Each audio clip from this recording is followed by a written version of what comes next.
Alright, so I really like Mount & Blade. I don't think that that's a secret to anyone. In fact, I've been trying to get an interview with Tale Worlds for a while now, and they keep ignoring me. They don't respond to any of my emails. I've tried contacting them on Twitter, and they're ignoring me. It's gotten to the point where I'm documenting every single day where they don't respond to me. So guys, if you watch this, please get back to me. I want to interview you. I want to talk to you about your games. Nonetheless, though, we're not talking about Tale Worlds or Mount & Blade 2.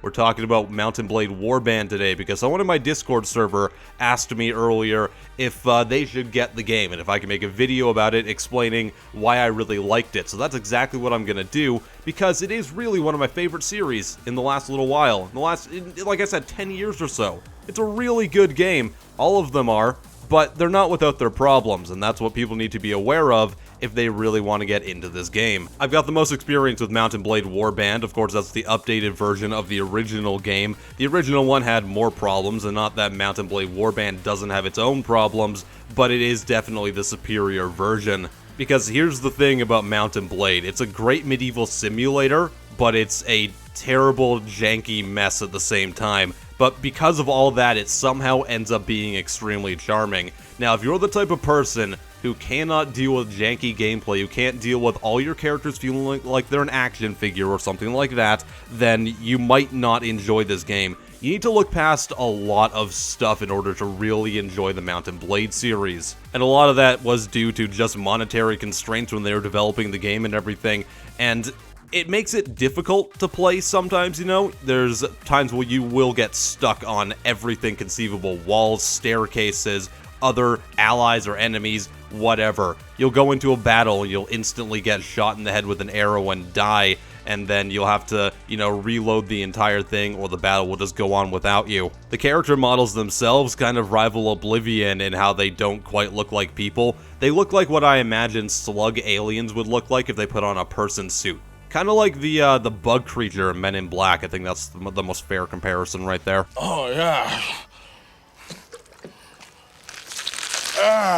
Is that leather? The graphics are nothing to really write home about either. Everything kind of looks like it was made out of Play-Doh. And this game came out at a point where graphics definitely looked a lot better than this. This looks like an early PS2 era game in most aspects, to be honest. But I talk about all that stuff, and yet I still love the game. I've played countless hours of it because it's a great medieval and ridiculousness simulator. You can do whatever you want in the game. You can run around as a bandit and just like pick on peasants and go slaughter them, steal their bread. It's great. You can align yourself with one of the other nations and then fight for them, become king. You can usurp the thrones of other kings and other nations, cause havoc. You can go get a castle, go get married, and steal someone else's wife, or steal someone from their family if they don't want you marrying into that family. You get reputation points with every single character in the game.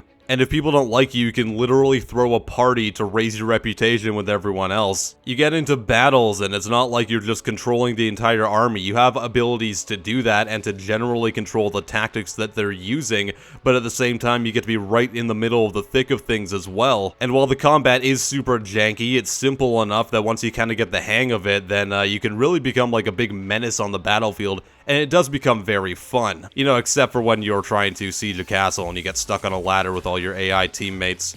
But you know what? That's kind of like Game of Thrones. No, seriously, that pretty much happened in the last season. So somehow Mount & Blade just transcends everything that's wrong with it, and it goes even further when you get into mods. The Florist mod pack, I think, is one of the best mods I've ever used for any game because it overhauls everything, adds in more units, more mechanics. You can literally just go be in some guy's army and have him put you in battles that you're never gonna win. It's great though. I love little things like that. There's Star Wars mods, Lord of the Rings mod. There is a Game of Thrones mod as well, which is awesome. And the community for the game has always been one of the best I've ever been a part of. Their subreddit and everything has always been a great joy to go to. People are still making mods and new content for the game to this day. And if you get into it right now, then you're probably going to look forward to the sequel that's coming out very soon as well. So Mount & Blade Warband, I would definitely recommend if you can get past some janky gameplay and if you really want a good time sink, because once you start rolling in that game, you never want to leave it.